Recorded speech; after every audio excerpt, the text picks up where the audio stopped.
अभिनव झा की अनोखी कक्षा में आपका फिर से एक बार स्वागत है। हम लोग बात करते हैं चैप्टर नंबर 5 के क्वेश्चन आंसर के बारे में। हमारे चैप्टर नंबर 5 का नाम है acquisition, development and implementation of information system. तो यहाँ पर मुख्य रूप से आपका इंफॉर्मेशन सिस्टम को कैसे कैसे डेवलप करेंगे उसके बारे में पढ़ना है, जिसको सिस्टम डेवलपमेंट लाइफ साइकिल बोला गया है। सिस्टम डेवलपमेंट लाइफ साइकिल, इसमें कई फेजेस बताए गए हैं, कई फेजेस जो होते हैं वो बताए गए हैं कि सिस्टम को, कई नए सिस्टम को कैसे कैसे डेवलप करते हो। ठीक है, इसमें एक आदमी होता है जिसका नाम होता है सिस्टम एनालिस्ट। एक आदमी होता है यानी कि इंजीनियर होता है जिसका नाम होता है सिस्टम एनालिस्ट। वो देखता है कि आपका एग्जिस्टिंग सिस्टम आईटी वाला है, मान लो कि आईटी वाला सिस्टम नहीं है तो आपको लगाना है, या फिर आपका जो एग्जिस्टिंग आईटी वाला सिस्टम है उसमें कुछ कमियां हैं तो उसको ठीक करना है, तो इसको बोला गया है प्रपोज्ड सॉल्यूशन। प्रपोज्ड सॉल्यूशन, या फिर आपका इसको आपको क्या बोल सकते हो, न्यू सिस्टम बोल सकते हो, नया ही सिस्टम। अब नए सिस्टम या प्रपोज सिस्टम को बनाना है या नहीं बनाना है, लगाना है या नहीं लगाना है, इसकी वजह से यहाँ पर दो फेज़ किए जाते हैं, फेज़ नंबर 1 और फेज़ नंबर 2 परफॉर्म करता है ये सिस्टम एनालिस्ट। ये आदमी जो होता है वो परफॉर्म करता है फेज़ नंबर 1 एंड 2, मतलब वो जानता है कि एग्जिस्टिंग सिस्टम की रिक्वायरमेंट क्या है, क्या हमें ज़रूरत है, क्या हमें लगाना चाहिए। ठीक है, इन सब चीज़ों पर वो रिपोर्ट तैयार करता है, क्या हमारे लिए फिजिबल होगा लगाना, क्या हमारा जो हिसाब का जो डाटा है उसके लिए नए सिस्टम चाहिए, हमारे एग्जिस्टिंग सिस्टम में क्या क्या वीकनेस है, इसलिए वो प्रपोज्ड सॉल्यूशन या फिर प्रपोज सिस्टम या फिर न्यू सिस्टम जो आपका ढूंढता है। मतलब इसमें उसको बहुत सारे अल्टरनेट मिलते हैं कि हमारे जो प्रॉब्लम को दूर करने का अल्टरनेट 1, अल्टरनेट 2, ठीक है, कई सारे एन नंबर ऑफ अल्टरनेट वो ढूंढता है। इसमें से जो उसको बेस्ट लगता है उसको रिकमेंड करता है, टॉप मैनेजमेंट को रिकमेंड करता है कि भैया ये वाला ठीक होगा। ठीक है, इसमें इतना खर्चा बैठेगा, इतना फिजिबल है, इतना नहीं है। टॉप मैनेजमेंट डिसाइड करता है कि इसको इंप्लीमेंट करना है कि नहीं। अगर टॉप मैनेजमेंट को लगता है कि हाँ हमें नया सिस्टम लगाना चाहिए, प्रपोज सॉल्यूशन लगाना चाहिए, तो वो क्या करता है, सिस्टम डिज़ाइनर को सारा रिक्वायरमेंट बता देता है। सिस्टम डिज़ाइनर जो होता है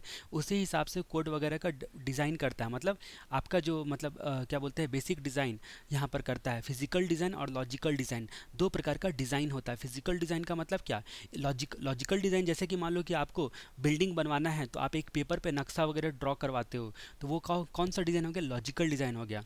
फिर आपका दूसरा डिज़ाइन जो तैयार होता है वो साइट पर जाकर होता है, साइट पर भी ज़मीन पर जो है नापी वापी करते हो, तो वो आपका फिजिकल डिज़ाइन हो गया। इसी तरह डिज़ाइनर जो होता है डिज़ाइन करने के बाद फिर डेवलपर को दे देता है, सिस्टम डेवलपर को दे देता है। डेवलपर लोग COBOL, Java, C plus plus programming language वगैरह सब जानते हैं। तो ये सब आपके कौन हो गए, जो आईटी प्रोफेशनल लोग जैसे आप देखते हो दिल्ली में, मुंबई में, ठीक है, पुणे, बैंगलोर सब में, ठीक है, आईटी कंपनीज जहाँ पर होती है, तो ये लोग ये काम करते हैं। तो सिस्टम डिज़ाइनर डिज़ाइन कर दिया, डेवलपर को दे दिया, डेवलपर डेवलप कर दिया, अकॉर्डिंगली डेवलपमेंट के बाद सिस्टम का टेस्ट होता है और लास्ट में इंप्लीमेंट हो जाता है। अब जो नया वाला प्रपोज सॉल्यूशन जो होगा या न्यू सॉल्यूशन होगा, जैसे आप नया मोबाइल खरीदने के लिए जाते हो तो उसमें एग्जिस्टिंग मोबाइल जो आपके पास है उसके फीचर्स तो आपको पक्का से पक्का चाहिए होते हैं, उसके अलावा कुछ एडिशनल फीचर्स चाहिए होते हैं। तो ऐसे ही आपके नए सिस्टम में कुछ ना कुछ एडिशनल फीचर्स वगैरह सब चाहिए होते हैं। तो ये पूरी की पूरी कहानी जो होती है इस चैप्टर की, मुख्य रूप का हिस्सा डिस्कशन करने का आपका यही होगा। अब जहाँ तक हम लोग बात करते हैं कि एक्विजिशन के रिस्पेक्ट में, डेवलपमेंट एंड इंप्लीमेंटेशन तो आपने देख लिया। एक्विजिशन, तो नए सिस्टम को डेवलप करोगे तो आपको नई नई चीज़ें, नए हार्डवेयर, सॉफ्टवेयर वगैरह वगैरह खरीदने होंगे, तो इसीलिए एक्विजिशन के रिस्पेक्ट में भी पॉलिसीज़ वगैरह सब इस चैप्टर में दी गई है। अब हम लोग बात करते हैं हमारे पहले क्वेश्चन की, बिजनेस स्ट्रैटेजी किसको कहा जाता है। तो बिजनेस स्ट्रैटेजी, स्ट्रैटेजी वर्ड जैसे ही आता है आपको समझ में आ जाता है कि टॉप मैनेजमेंट जो बनाता है लॉन्ग टर्म ऑब्जेक्टिव को ध्यान में रखकर, लॉन्ग टर्म ऑब्जेक्टिव को ध्यान में रखकर उसको स्ट्रैटेजी कहा जाता है बिजनेस के रिस्पेक्ट में। उनका गोल एक ही होता है, वेल्थ मैक्सिमाइजेशन और रेवेन्यू मैक्सिमाइजेशन। ये कोई क्वेश्चन पूछने वाला नहीं, इसलिए मैं जल्दी से आपको बता रहा हूँ। बिजनेस मॉडल किसको कहा जाता है, तो मॉडल जो होता है मेन होता है कि जो आपका काम करने का तरीका होता है, बिजनेस करने का फ्लो होता है, मतलब विद इन द ऑर्गेनाइजेशन कैसे आपका बिजनेस फ्लो करता है, प्रोडक्शन, प्रोसेसिंग, मैन्युफैक्चरिंग, ठीक है, या जो कुछ भी होता है, पैकिंग, उसके बाद सेल, परचेज, ये सारी के सारे जो प्रोसेस होते हैं, सीक्वेंस ऑफ इवेंट होते हैं, वो सब के सब आपके मॉडल कहलाएंगे। और जो आपके मतलब आपका इंटरनल पर्सपेक्टिव से ये होता है, इसी मॉडल के आधार पर सिस्टम नया वाला जो डेवलप करना है वो डेवलप किया जाता है। उसके बाद बीपीआर की बात करते हैं, बिजनेस प्रोसेस री इंजीनियरिंग क्या किसको कहा जाता है, री इंजीनियरिंग, मतलब आपके जो है ड्रास्टिक चेंज करना, आपके बिजनेस करने के तरीके में ड्रास्टिक चेंज करना, उसको री इंजीनियरिंग कहा जाता है, बिजनेस प्रोसेस री इंजीनियरिंग। जब 10 से 15% आपका बढ़ता है मान लो सैलरी, तो आप उसको इंक्रीमेंट वर्ड यूज़ करते हो, लेकिन मान लो कि आपका सैलरी सीधा 80-90% बढ़ जाए तो आप क्या उसको बोलोगे, ड्रास्टिक इंप्रूवमेंट हो गया। ठीक है, तो इस तरह से इसको री इंजीनियरिंग कहा जाता है। तो काम करने के तरीके में, बिजनेस प्रोसेस के डिज़ाइन में, ठीक है, ड्रास्टिक चेंज करना री इंजीनियरिंग कहलाता है। अब हम लोग बात करते हैं right short notes on business process design. Business process design किसको बोला जाता है? तो बिजनेस के फंक्शन, एक्टिविटी और टास्क, बिजनेस के फंक्शन, एक्टिविटी और टास्क का रीस्ट्रक्चर करना। रीस्ट्रक्चर करना, क्या करना? रीस्ट्रक्चर करना बिजनेस प्रोसेस डिज़ाइन कहलाता है। फंक्शन, एक्टिविटी और टास्क का, फंक्शन, एक्टिविटी या फिर टास्क का रीस्ट्रक्चर करना बिजनेस प्रोसेस डिज़ाइन कहलाता है। बिजनेस प्रोसेस डिज़ाइन करने के जो स्टेप्स होते हैं, बेसिक स्टेप्स, वो 3 प्रकार के होते हैं। ठीक है, आपका बेसिक स्टेप्स क्या क्या होते हैं? आपका प्रेजेंट प्रोसेस का डॉक्यूमेंटेशन करना, उसके बाद जो है प्रेजेंट प्रोसेस का डॉक्यूमेंटेशन करना, प्रपोज्ड प्रोसेस का डॉक्यूमेंटेशन करना, प्रेजेंट प्रपोज्ड का डॉक्यूमेंटेशन करना, और उसके बाद न्यू सिस्टम को इम्प्लीमेंट करना, न्यू सिस्टम को न्यू इम्प्लीमेंट करना। अब जहाँ तक हम लोग बात करते हैं प्रपोज प्रेजेंट प्रोसेस का डॉक्यूमेंटेशन करने के लिए जो आपकी वर्तमान की बिजनेस प्रोसेस एक्टिविटीज़ होती हैं और ऑब्जेक्टिव होता है, उसको समझना पड़ेगा। तो आपका जो वर्तमान की बिजनेस प्रोसेस जो होता है उसको समझना पड़ेगा पूरा, ठीक है, अंडरस्टैंड करना पड़ेगा और उसके ऑब्जेक्टिव को। अब उसको समझ गए, आपको आपको फिर एग्जिस्टिंग प्रोसेस को, एग्जिस्टिंग बिजनेस प्रोसेस को डॉक्यूमेंट करना होगा। डॉक्यूमेंट कर दिए, और डॉक्यूमेंट करने के बाद ये जो डॉक्यूमेंटेड प्रोसेस होंगे उसको एनालिसिस करना है। अब जहाँ तक प्रपोज प्रॉब्लम की बात करते हैं, इसमें करना क्या होता है? इसमें आपका जो आपका बिजनेस प्रोसेस में क्या क्या चेंज लाना पड़ेगा, मतलब ऑब्जेक्टिव क्या होगा, नया वाला प्रोसेस जो लगा रहे हो प्रपोज वाला, उसका ऑब्जेक्टिव क्या होगा। ऑब्जेक्टिव के आधार पर जो आपका ऑब्जेक्टिव डिटरमाइन कर ले कि आपको चाहिए क्या, उसके आधार पर डिज़ाइन करना होता है, नए सिस्टम को डिज़ाइन करना होता है, इसमें भी डॉक्यूमेंटेशन किया जाता है। उसके बाद न्यू प्रोसेस को केस टूल या फिर अदर टूल्स टेक्निक से, आपका कंप्यूटर एडेड सॉफ्टवेयर टूल, इसमें एक पैकेज होता है, बहुत सारे टूल्स इसमें होते हैं जो सॉफ्टवेयर इंजीनियर लोगों को काम आते हैं। ठीक है, तो उसको केस टूल बोला जाता है, केस टूल बोला जाता है। ठीक है, केस टूल वगैरह सबका इस्तेमाल करते हुए डॉक्यूमेंट किया जाता है, नए प्रोसेस को डॉक्यूमेंट किया जाता है। तो नए बिजनेस प्रोसेस का ऑब्जेक्टिव क्या है, अकॉर्डिंगली आपको डिज़ाइन करना है और उसको डॉक्यूमेंट करना है। उसके बाद लास्ट में आता है इम्प्लीमेंट करना। तो इम्प्लीमेंट करना, आपका जो न्यू प्रोसेस है उसकी वैलिडिटी को चेक करनी पड़ती है, वैलिडिटी को चेक करनी पड़ती है, तो न्यू प्रोसेस है वो वैलिड है कि नहीं। उसके बाद न्यू प्रोसेस को इम्प्लीमेंट करना पड़ता है, इम्प्लीमेंट करने के बाद न्यू प्रोसेस को इम्प्लीमेंट कर दिया, उसके बाद इम्प्लीमेंट करने के बाद टेस्ट करना होता है, मतलब एक बार इम्प्लीमेंट करने के बाद चला के देखना होता है, टेस्ट करना होता है।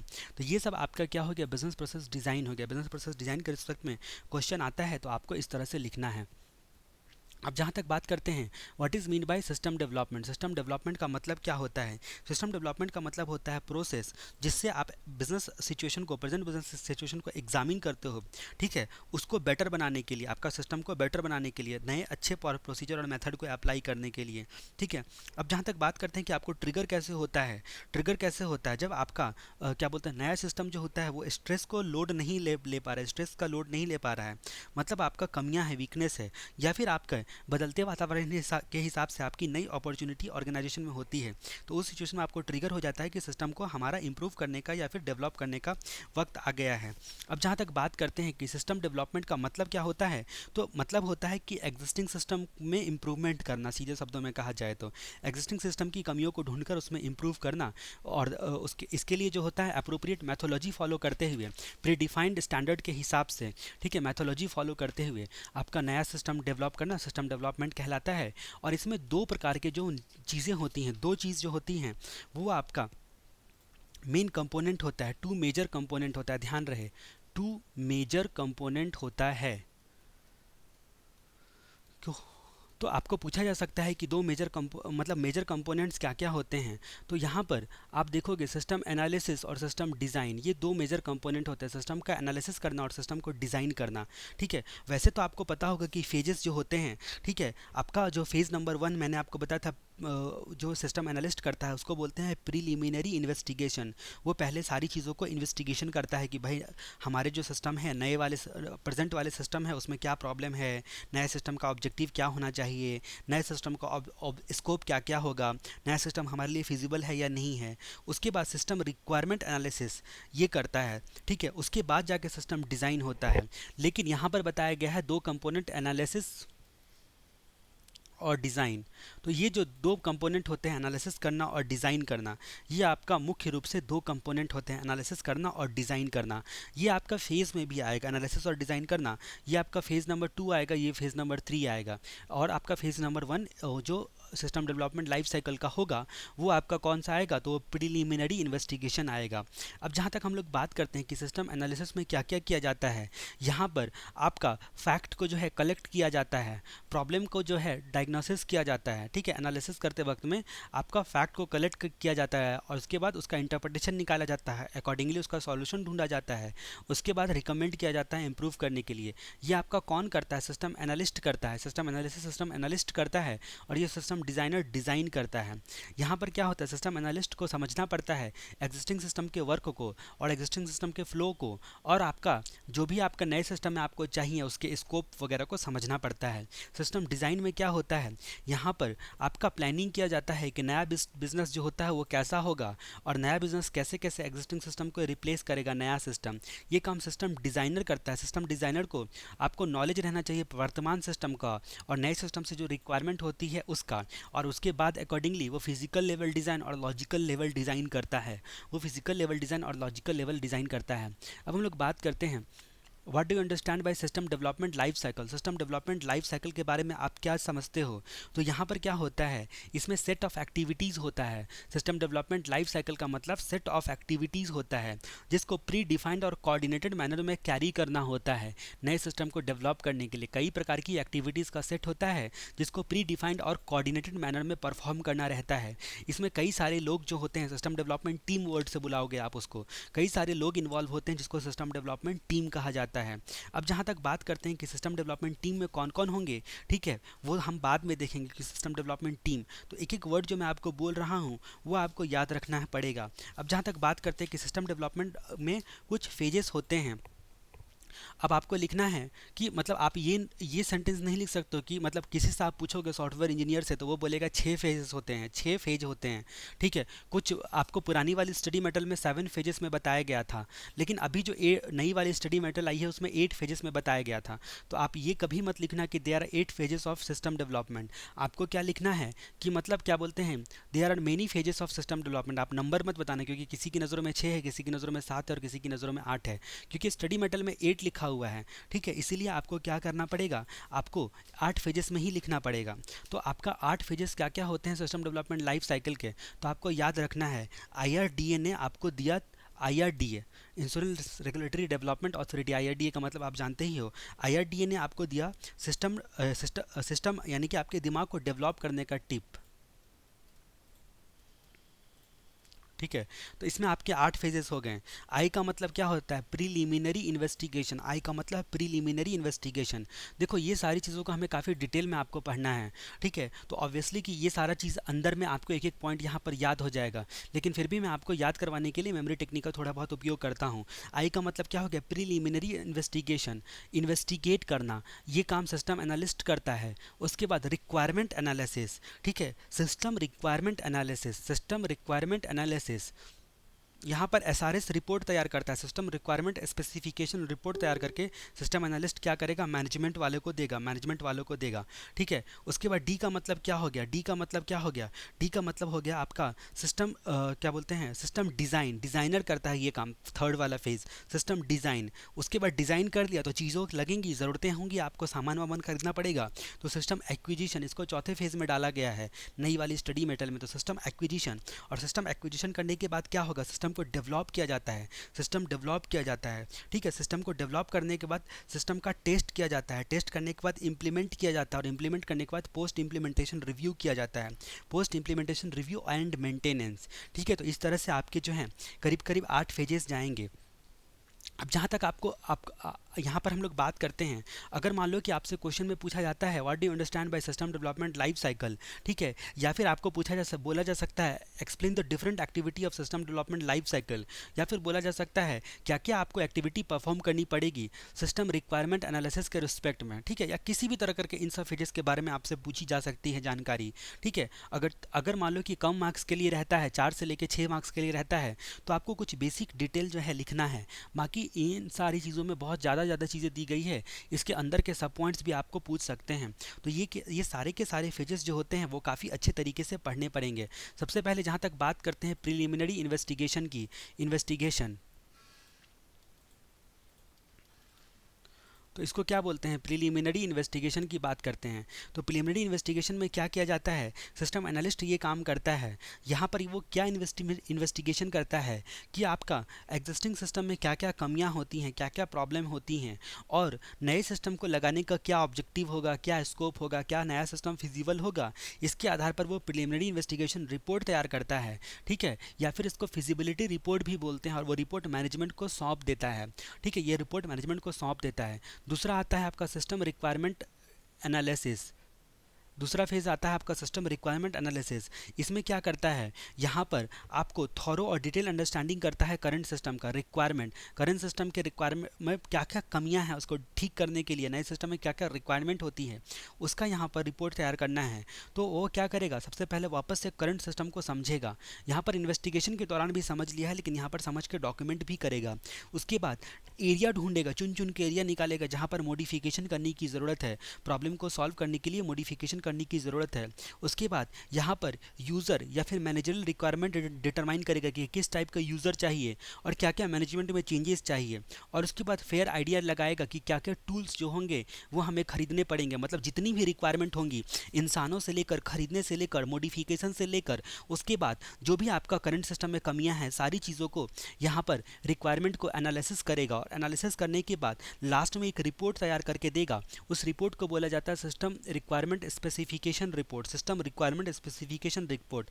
ये भी मैनेजमेंट को दिया जाएगा, ये भी मैनेजमेंट को दिया जाएगा।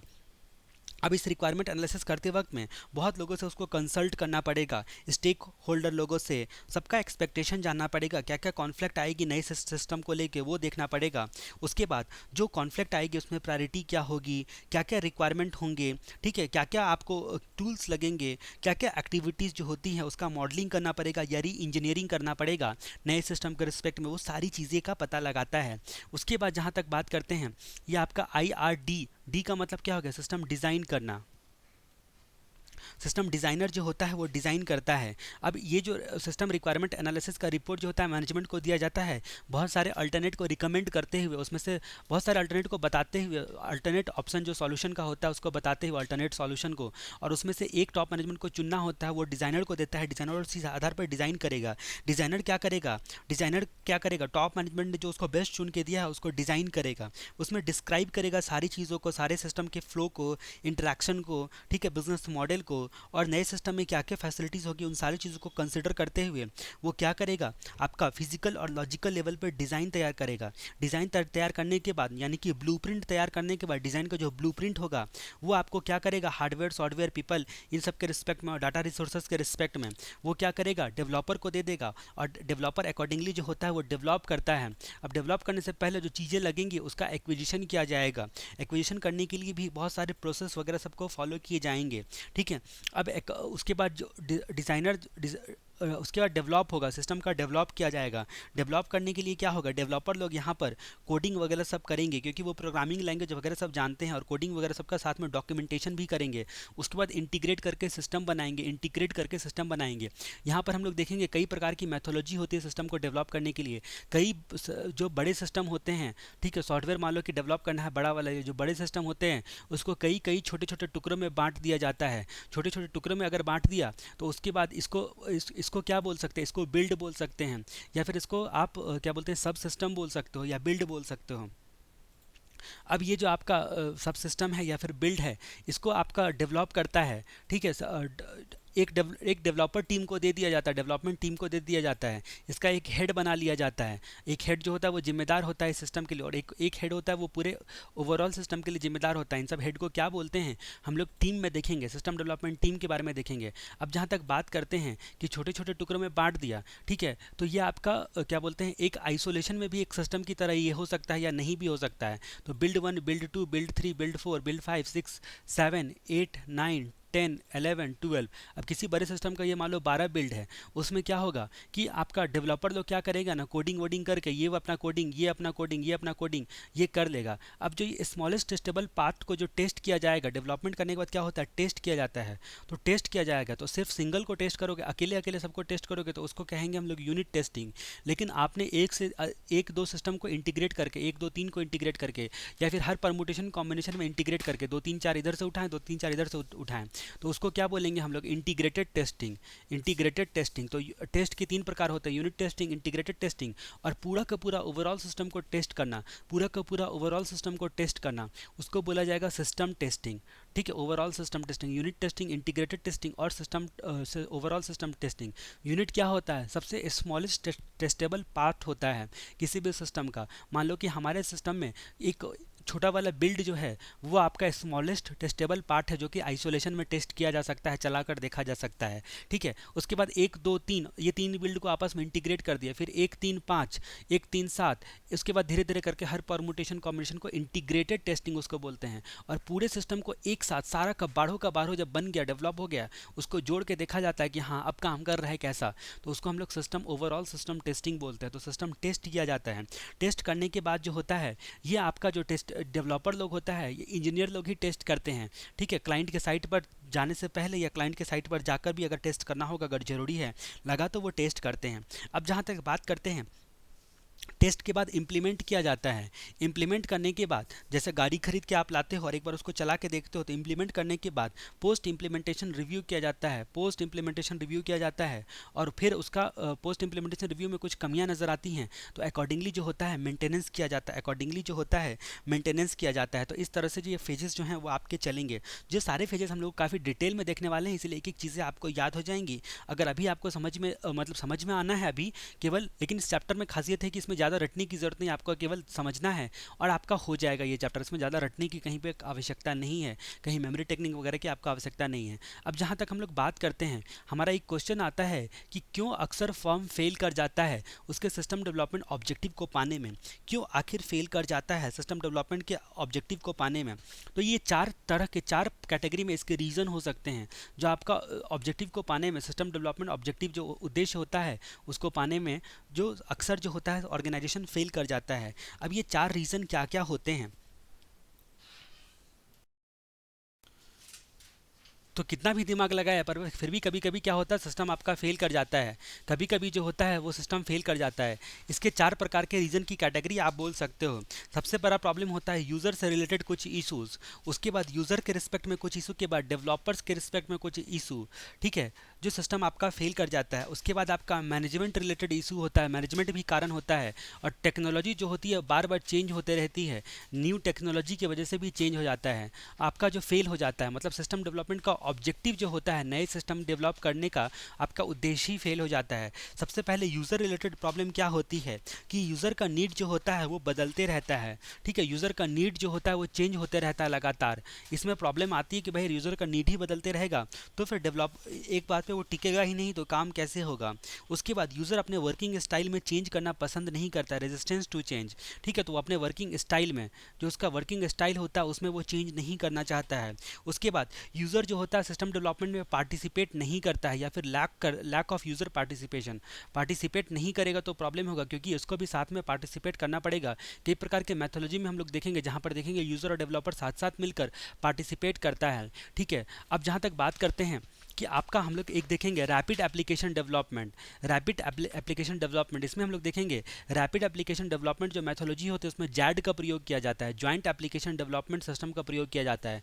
मान लो कि आपके घर में शादी हुई है और शादी का जो कैसेट को आप मिक्सिंग करना चाहते हो, तो किस पॉइंट पर कौन सा गाना डालना है, कौन सा सीन डालना है, कौन सा हटाना है, तो इसकी वजह से क्या करते हो आप जो जो आपका मिक्सिंग करेगा उसके साथ बैठते हो, तो जॉइंट एप्लीकेशन डेवलपमेंट आप करते हो, मतलब साथ में मिलके। तो रैड में जैड का इस्तेमाल किया जाता है। एक बात मैंने आपको रैपिड एप्लीकेशन डेवलपमेंट के बारे में अभी बता दी, यानी कि यूज़र को पार्टिसिपेट करना पड़ता है। उसके बाद टेस्टिंग एंड ट्रेनिंग में कमी रह जाती है, टेस्टिंग एंड ट्रेनिंग, टेस्ट करने में एंड ट्रेनिंग करने में जो होती है वो कमी रह जाती है। तो आपका क्या बोलते हैं यूज़र रिलेटेड इशू होता है। ये चार प्रकार के यूज़र रिलेटेड इशू होते हैं। अब डेवलपर रिलेटेड इशू क्या क्या होते हैं, स्टैंडर्ड अवेलेबल नहीं होता, अक्सर डेवलपर के पास कोई प्री डिफाइंड स्टैंडर्ड नहीं होता है, स्टैंडर्ड की कमी होती है। ठीक है, जिसको देख देख कर डेवलपर डेवलप कर सके।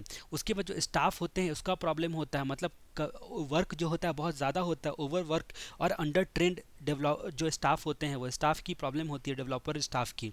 ठीक है, अब मैनेजमेंट रिलेटेड इशू क्या क्या होते हैं, सीनियर मैनेजमेंट के सपोर्ट और इन्वॉल्वमेंट की कमी होती है, सीनियर मैनेजमेंट का सपोर्ट और इन्वॉल्वमेंट भी कमी होती है, तो प्रोजेक्ट पास नहीं हो पाएगा आपका, या फिर वो ठीक से टाइम पर अप्रूवल नहीं देते हैं, या फिर पैसे वैसे के लिए भी सीनियर मैनेजमेंट चाहिए।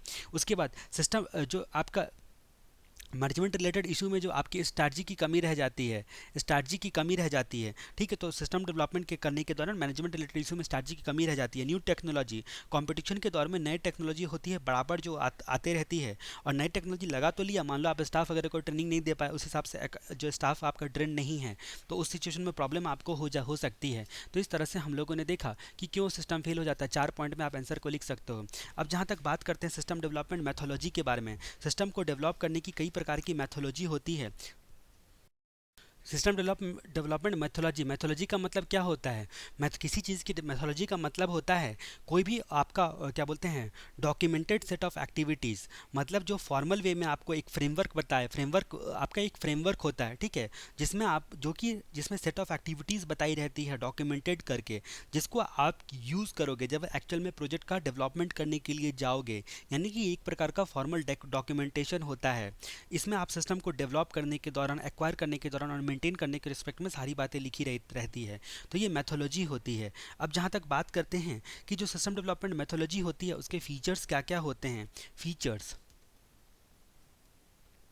ठीक है। तो आपने क्या बोलते हैं, महेंद्र सिंह धोनी की मूवी देखी होगी, महेंद्र सिंह धोनी अनटोल्ड स्टोरी करके जो मूवी आपने देखी थी, उसमें महेंद्र सिंह धोनी जो था वो डीएवी श्यामली स्कूल में पढ़ता था, ठीक है, रांची के डीएवी श्यामली स्कूल में पढ़ता था।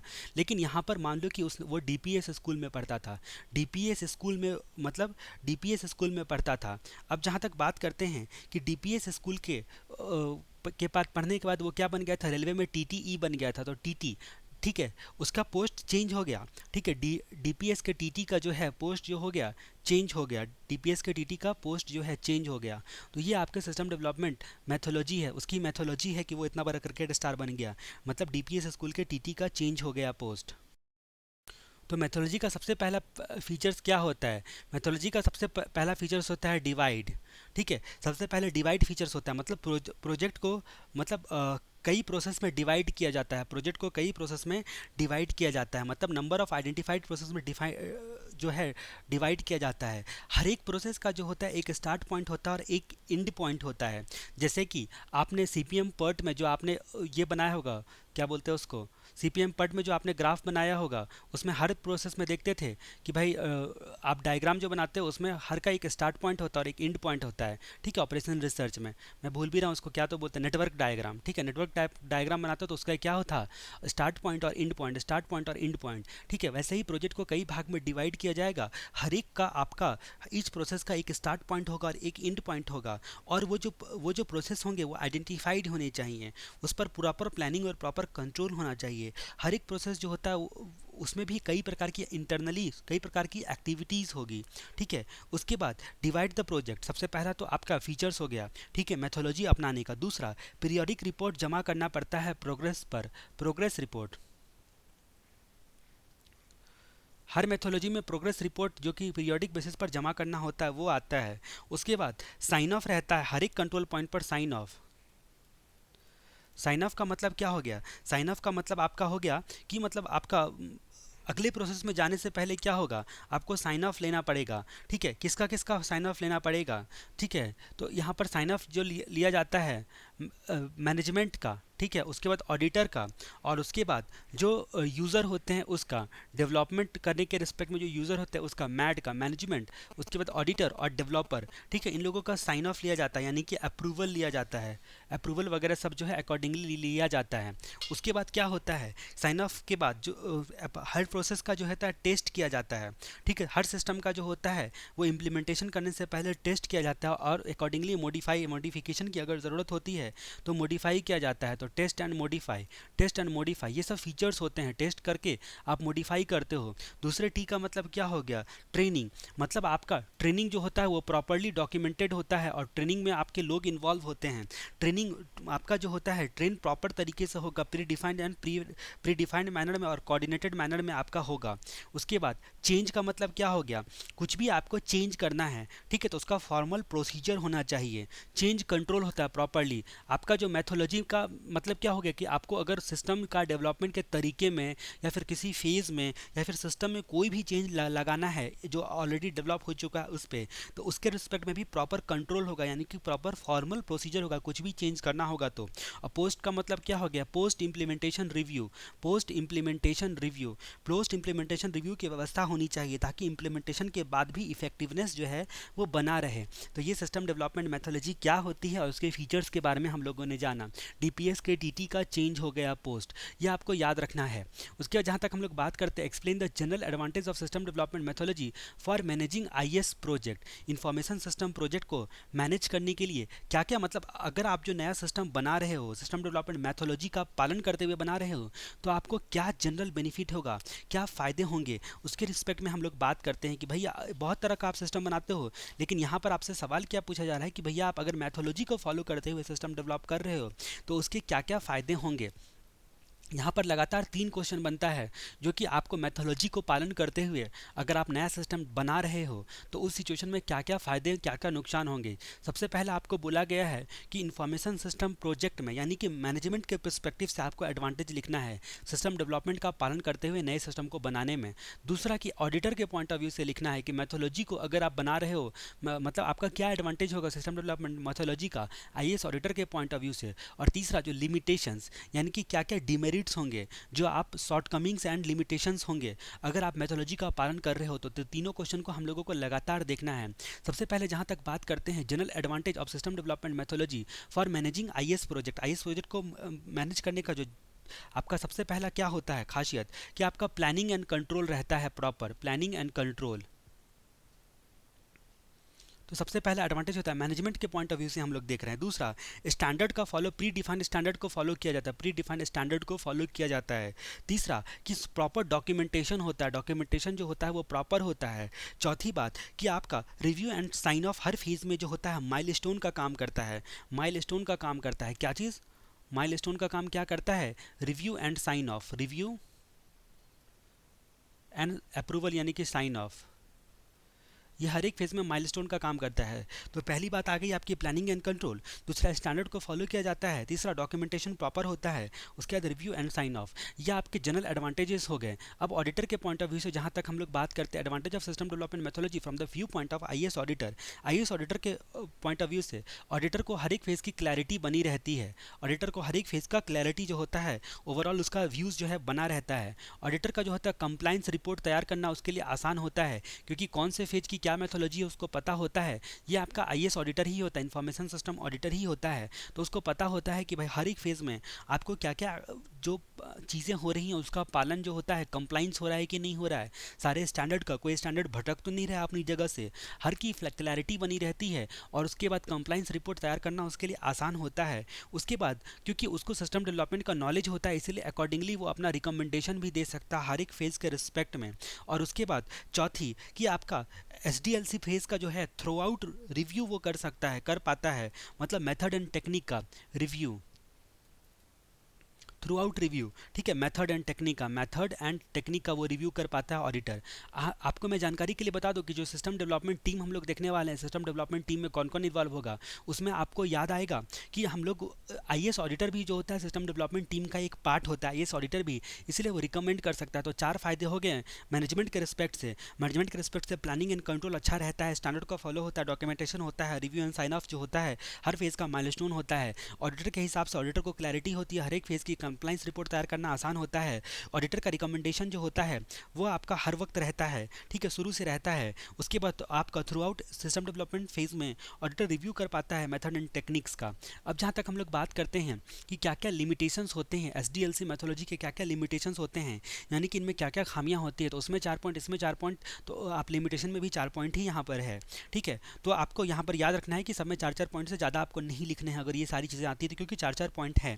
अब जहाँ तक बात करते हैं कि जो डेवलपमेंट टीम को कम्बरसम लगता है, मतलब बोझिल लगता है प्रोजेक्ट जो होता है, टीम के पॉइंट ऑफ व्यू से अगर देखा जाए तो टीम को बेकार का बोझिल लगता है, कॉम्प्लेक्स लगता है।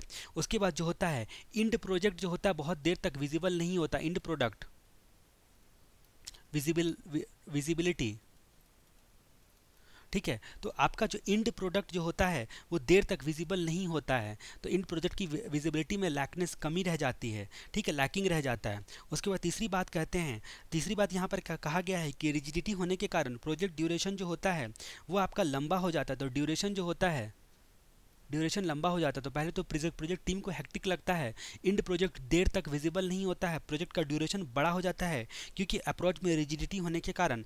और जो छोटे मोटे इंटरप्राइज होते हैं, स्मॉल एंड मीडियम साइज के इंटरप्राइज जो होते हैं, स्मॉल एंड मीडियम इंटरप्राइज, उनको लगता है कि भाई ये लोग बड़े लोगों की चीज़ है, यानी कि बड़े बड़े हमारे लिए सूटेबल नहीं है, ये बड़े बड़े प्रोजेक्ट, बड़े बड़े डेवलपमेंट टीम लोगों के लिए ये आपका उनके लिए ही बना है, उनके लिए ही अच्छा है, उनके लिए ही उचित है। तो ये उनको जो होता है वो स्मॉल एंड मीडियम टाइप के इंटरप्राइज के लिए सूटेबल नहीं होता है, ऐसा वो सोचते हैं। तो टीम के लिए कम्बरसम होता है, इन प्रोडक्ट जो होता है देर तक विजिबल नहीं होता जब तक सारे फेज कंप्लीट नहीं हो जाते हैं। ड्यूरेशन जो होता है रिजिडिटी होने के कारण काफ़ी बड़ा हो जाता है किसी प्रोजेक्ट के रिस्पेक्ट में। और स्मॉल एंड मीडियम इंटरप्राइज क्या सोचते हैं, तो ये आपके शॉर्ट कमिंग एंड लिमिटेशंस में आ जाते हैं, ये आपके शॉर्ट कमिंग एंड लिमिटेशंस में आ जाते हैं। अब जहाँ तक हम लोग बात करते हैं सिस्टम डेवलपमेंट के अप्रोचेस, तो यहाँ पर हम लोग बात करते हैं list the various approaches to system development. List various approaches क्या क्या होते हैं, सिस्टम डेवलप करने के कई सारे तरीके, कई सारे अप्रोचेस होते हैं। एक इसमें आपका होता है WIP सड़ा, WIP सड़ा, तो WIP आपका वर्क इन प्रोग्रेस सारा, ठीक है। तो इस तरह से आप याद रख सकते हो कि list the various approaches to system development. कई सारे अप्रोचेस होते हैं। पहला आपका अप्रोच होता है वाटरफॉल, पहला आपका अप्रोच होता है वो वाटरफॉल। दूसरा होता है आपका इंक्रीमेंटल अप्रोच। उसके बाद प्रोटोटाइप अप्रोच होता है, प्रोटोटाइप, ठीक है। उसके बाद एस का मतलब क्या हो गया, स्पाइरल। उसके बाद रैड, रैपिड एप्लीकेशन डेवलपमेंट। और उसके बाद लास्ट वाला होता है एजाइल, एजाइल मेथोलॉजी। तो ये सब अप्रोच होता है जिस तरीके से आप सिस्टम को डेवलप करते हो, सिस्टम को डेवलप करते हो। ये जो आपका वाटरफॉल होता है इसको ट्रेडिशनल या फिर सीक्वेंशियल अप्रोच भी कहा जाता है। वाटरफॉल जो होता है वो सीक्वेंशियल या फिर आपको इसको इसको ट्रेडिशनल अप्रोच भी कहा जाता है। ये लीनियर फ्रेमवर्क को फॉलो करता है, ये लीनियर को फॉलो करता है। लीनियर मतलब एक के बाद दूसरा काम होते चला जाएगा। और ये जो इंक्रीमेंटल होता है ये इटरेटिव को फॉलो करता है, मतलब रिपीटेशन तरीके को फॉलो करता है, ठीक है। अब जो ये आपका मतलब आपका सॉरी प्रोटोटाइप जो होता है, सॉरी दूसरा आपका प्रोटोटाइप हो गया, ये आपका इटरेटिव को फॉलो करता है, ये लीनियर को फॉलो करता है, ये इटरेटिव को फॉलो करता है। इंक्रीमेंटल वाला लीनियर और इटरेटिव दोनों का कॉम्बिनेशन होता है। इंक्रीमेंटल वाला वाटरफॉल की तरह लीनियर और प्रोटोटाइप की तरह इटरेटिव मतलब रिपीट करने वाला फेज, दोनों का ये कॉम्बिनेशन होता है इंक्रीमेंटल। सेम आपका क्या होता है, सेम आपका होता है स्पाइरल। स्पाइरल भी क्या होता है, कॉम्बिनेशन होता है, ठीक है। स्पाइरल भी आपका कॉम्बिनेशन होता है, स्पाइरल भी आपका कॉम्बिनेशन होता है लीनियर और इटरेटिव टाइप के फ्रेमवर्क का। उसके बाद ये दोनों तो आपका इटरेटिव और इटरेटिव ही होता है। रैपिड और एजाइल जो होता है इटरेटिव और इटरेटिव ही होता है।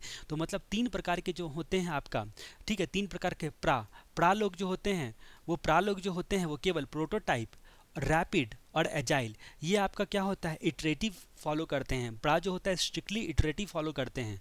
लेकिन जो आपका IS होता है इंक्रीमेंटल और स्पाइरल, ये आपका लीनियर और इटरेटिव दोनों का फीचर फॉलो करता है। और वाटरफॉल जो ट्रेडिशनल वाला होता है वो लीनियर मैथोलॉजी को फॉलो करता है, ये लीनियर मैथोलॉजी को फॉलो करता है। तो इस तरह से आपको ये सारी चीज़ें ध्यान देनी है।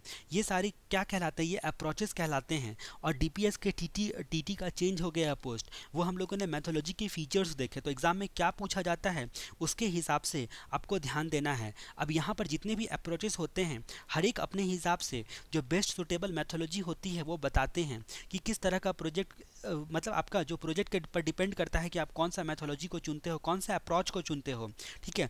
और हर एक के रिस्पेक्ट में आपको फेज बताया गया है। और ये जो अप्रोचेस होते हैं इसमें एक खासियत ये होती है कि ये म्यूचुअली एक्सक्लूसिव नहीं होते हैं, ठीक है। इसका मतलब कोई ऐसा ऑर्गेनाइजेशन हो सकता है जो दो प्रकार के अप्रोच को एक साथ मिलकर फॉलो करे, प्रोटोटाइप और वाटरफॉल का कॉम्बिनेशन, या कोई यहाँ पर एक्सक्लूसिव म्यूचुअली नहीं होता है। कोई भी अप्रोचेस जो होता है वो म्यूचुअली एक्सक्लूसिव नहीं होता है। इस प्रकार से हम लोगों ने देखें list the various approaches to system development, ये वाला क्वेश्चन की कहानी। अब हम लोग अगले वीडियो में कवर करेंगे आगे।